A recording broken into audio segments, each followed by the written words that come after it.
Hi everyone. Let's continue with the part 2 of incremental data load.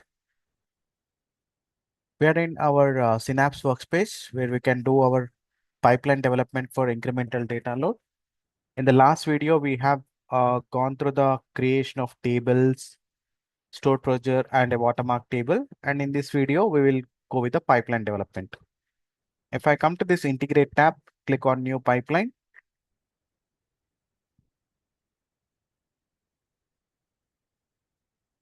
Let me choose an activity called lookup. So lookup is an activity where we can give our tables and it will read out all the data what is available in your table. There is a limitation of the data from the lookup activity. We have a limitation of 5,000 records, but our table is not that huge. So let's go with the table data. And I'm removing first row only because I have multiple tables as part of my watermark table. So all the records it has to read out. Let me go to new, click on SQL database. Azure SQL database is my source.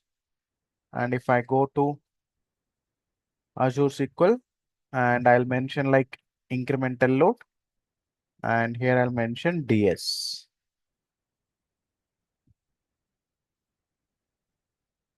Everything in smaller case. And let me go with the link service. Click on new.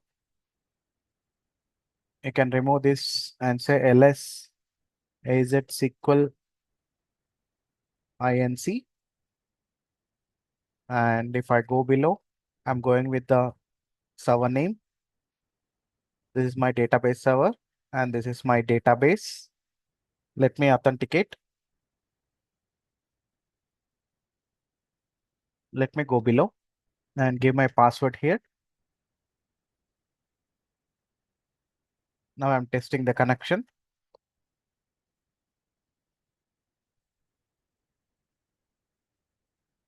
Click on create.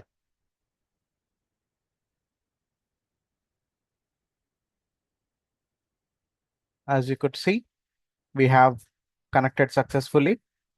And the table names under these tables, we have a lot of tables which are available in my Azure SQL database. But I don't want to select any table because I wanted to parameterize. If you have seen my last video on a dynamic pipeline, I have explained their parameterization. So let's utilize the same concept here. Click OK. Open the data set and select the parameters here. Table name and schema name. Go to the connection part.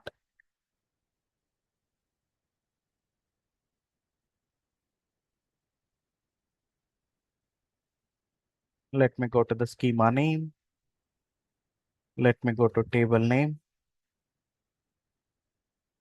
Now I'm just removing this and will reassign so that my two parameters will be visible. Table name is watermark and schema name is employee. Let me preview the data.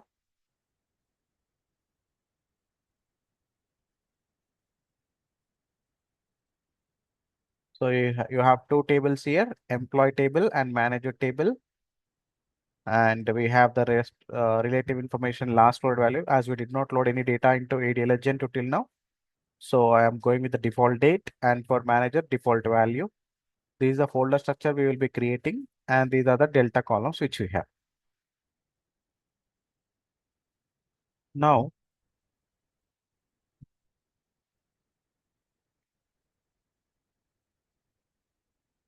pass these values to for each. For each is going to take all these values and it is going to loop these values. I wanted to go with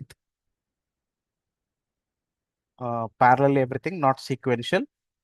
If you select this, it will happen one after one. I don't want that. I can go with all the way, all the values, tables parallelly. You can set up a limitation here. How many you wanted to go for the batch? Let's say if I keep here four tables will load at a time. After that, once it is complete, it will take another four like that. It is going to trigger on the batch. If you leave it, system will decide defaultly. And if I go inside this, I have copy activity. Before that, I'll take one more lookup. I wanted to take the maximum value at available my source at this moment, because whatever the value maximum we have available at the source, that value I'm going to store in my watermark table after the load. Here I have to replace with the maximum value available in the both the tables. To go with the maximum values, select max of, and you can go with the table name. If I go with the manager table, for example, from manager employee dot manager, and what is the column name I have here? Manager ID, max of manager ID as max value. So this is how I'll take the maximum value for manager. In the similar way, I'll take the same way for select max of employee date as max value from employee table, emp dot employee table. So if you take these two max values, you can see one is having 102 as max value and another is having February 1st, 2026 as max value. These values we have to capture and update once the data load is done. That is how your system will know, okay, this is the value I have loaded till in the last load. And if there is any value greater than this value, we will be loading back. Only those things will take it up. So keep it the first row only and go with the service connection which we have given. And I'm just giving an empty strings here because I wanted to write a query. I can't write a table. I can't give table names just like that because we need to figure it out what is the max value. So to figure it out what is the max value, write a query, add dynamic content, then right here, select whatever I have written here, just I'll copy paste for this one. But we have to make it dynamic because we are not going for only one table. We have multiple tables. So this value and this schema name and the table name, these are coming from our watermark table to lookup activity. From lookup activity, they are passed to the for each activity. And inside the for each activity, we are now. So take it from here. Item of, you can take like this, at the rate, lower brackets, and say item of dot. Then this is the value which is considering from watermark table. What is the column? Delta column. You can write here delta column as max value from the table name and schema name. Again, for the table name, schema name, you have to write like this. What is this table name? Select again item of,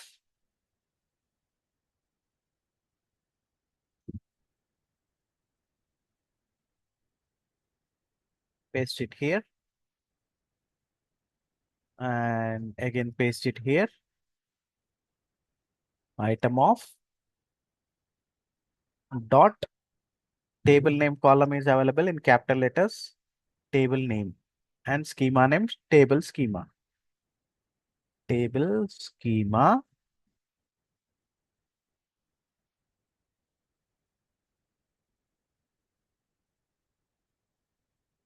We have to write it here, table schema dot table name. Let me verify table name and table schema. I have given properly. Now we have our pipeline, which is taking maximum value, and see max underscore value is my alias. This is what I will consider in the next step. So let me leave it as it is. And if you run till here with a debug, we will know how the values are passing. Inner activities with the same pipeline cannot have same name. So let me go here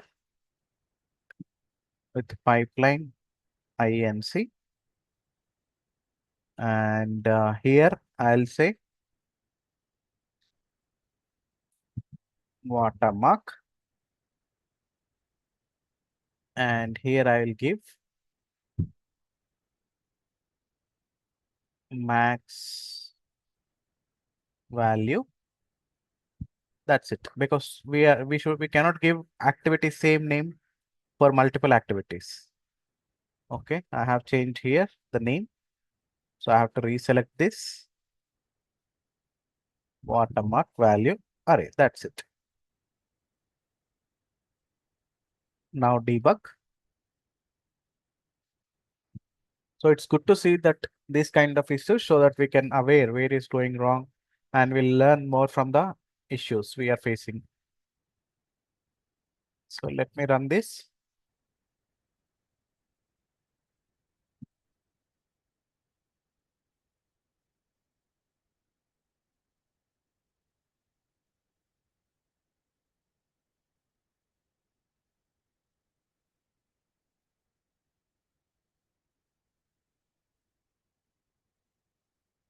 Okay, the watermark is succeeded.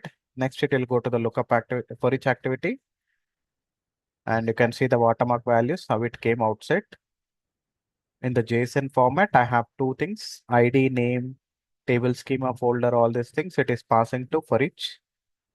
And this for each is going to take it from the value part and it is going to max value. So if you see the maximum values for each table will be given here. One, it is failed. Let's see why it failed. Incorrect syntax. Okay, there is some syntax issue it seems. Let me go and see. Go for this. Open it here.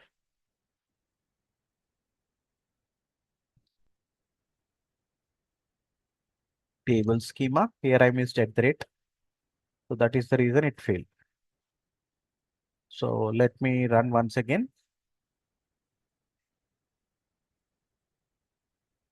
Let this stop. We'll run once again. Yeah. We missed to keep an at the rate.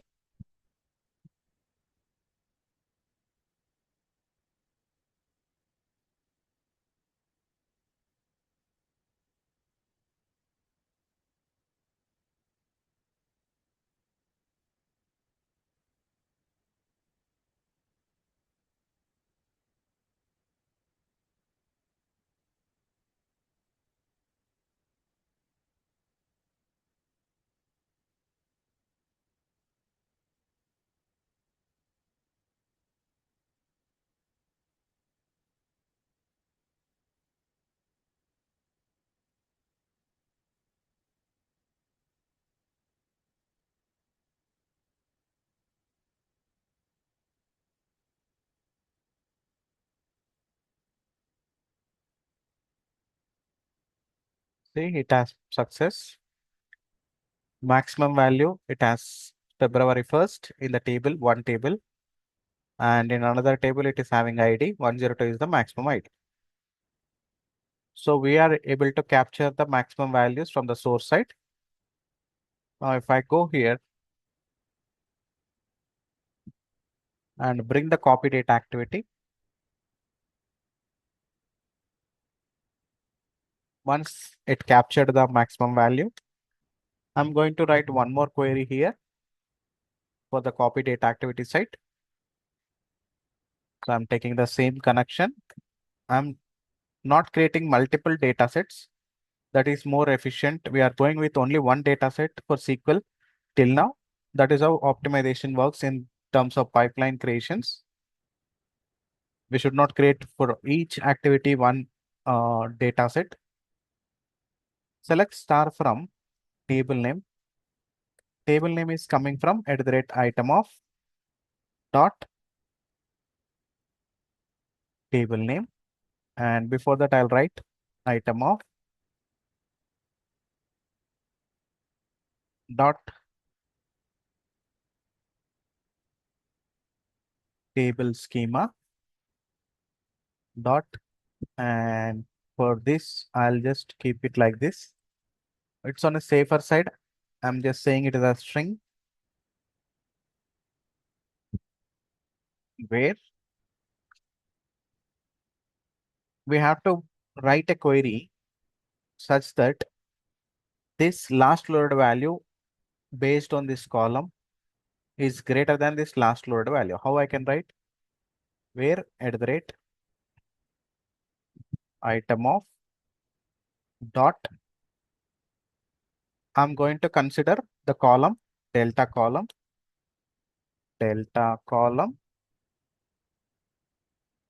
greater than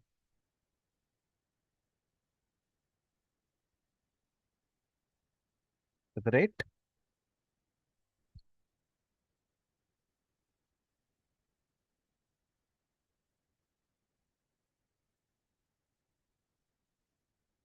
item of dot last loaded value. Last loaded value. That is what I have given here. I'm checking from the table where this delta column is greater than our last loaded value. All the values it is going to bring from our last loaded value. And finally, you can load it to your sync ADLS Gen2 new CSV format DS ADLS Gen2. We have a default linked service in the Synapse workspace. And if I go further, NCPL, and I'm going to create here. I'm not selecting directory. I'll just say import schema none because I'll create parameters and I'll pass to that. Change the format to CSV. Open this data set now. Create a parameter. The parameter name is folder name. And one more parameter, which is file name.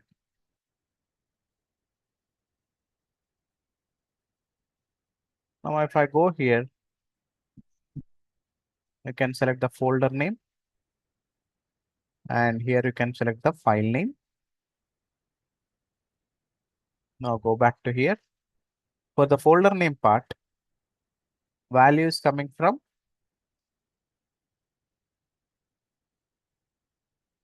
folder name. From the watermark table, this is the folder name I'm passing. Along with that, I wanted to pass concat. Let me concat two strings. I wanted to pass a date here. So format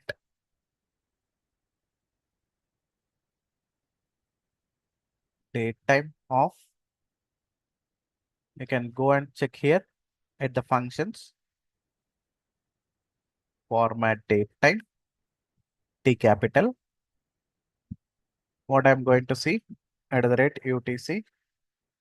Now at the rate UTC is something which gives you today's date, comma, in which format you want it, YYYY slash capital MM slash DD small, then hours, can go for smaller case also, hours slash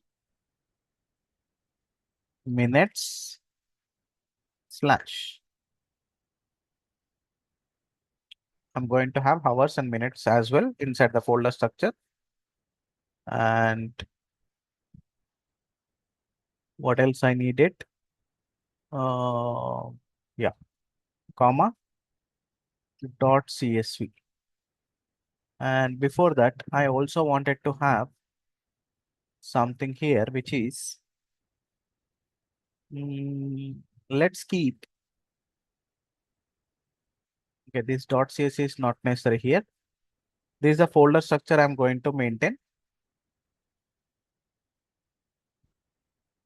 And this one is fine, and this is fine. Let me click OK. Now, if I go to the file name, I'm going to keep with the table name. So I'll say concat item of dot table name, comma dot CSV.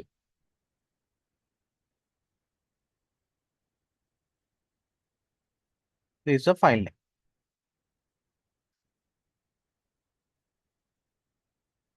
Now, once the data is loaded successfully, we have to update the stored procedure activity. Bring the stored procedure because we have to update the watermark table with the last loaded value.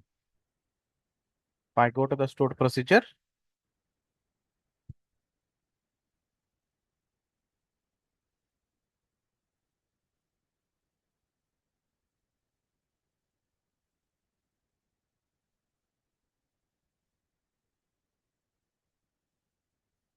watermark update, you can see our stored procedure name is watermark update. Import the parameters. We have two parameters. Let me import that. Last loaded value is coming from the max value lookup, first row, dot max underscore value. This is the alias which I have given. And table name coming from for each.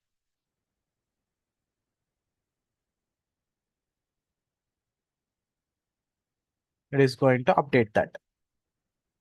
So this alias name I have given here, max underscore value. This one I'm providing at this location. So everything good. So let me debug the pipeline.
So everything looks good now.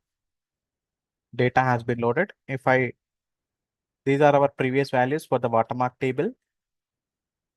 If I run now, the latest values have been updated for our load. And if I go to the data tab and go to data flow, ADLS Gen2, and if you see the values here, how the data got stored, employee and employee table 2026, 2026. Okay. There should be a comma there, but I think we missed. Here also we need a comma. That is also missed. In 59 seconds, employee table.csv. And if I preview, you will be having 100, 101, and 102 data.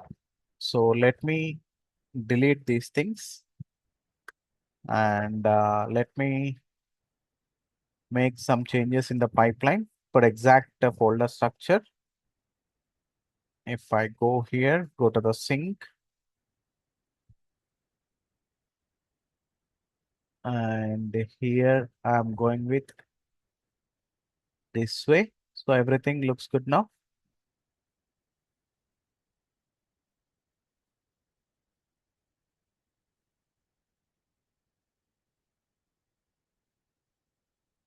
Now let me insert one value into any of the tables so that we'll know that only one value is getting loaded. So employee table, I'm going to employee table and say here let's say Bipin, and Hyderabad. Let me say Kochi, and the date is somewhere around February 2nd. Now, if I run this, employee table has one value. So if I run, there is no new columns, new values in the manager table, but in employee table, there is one new employee called Bipin, which was just now we have inserted for 2026 February 2nd date. Now let's see whether it is going to bring one record or it is bringing all the records or it will be any failures.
So the now data is loaded. If I go to the watermark table, where is my watermark select statement? If I go to the select statement, you can see February 2nd is updated here. And if I go to this NCPL location, you can refresh and see employee table. Inside employee table 2026-04-03 is the day, 10 and minute. And if you open that, there should be only one record, which is Bipin. See, it only brought one record now, which is Bipin. And if you go for the other file, you'll not have any data in the manager. It will be an empty file.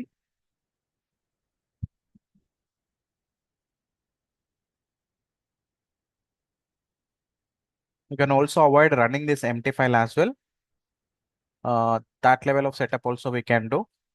So this is what incremental data load from Azure SQL database, or you can use it as from on-premise SQL also. You can use the same setup and you can load the data into ADLS Gen2. Okay, that's it for this video. Thank you all.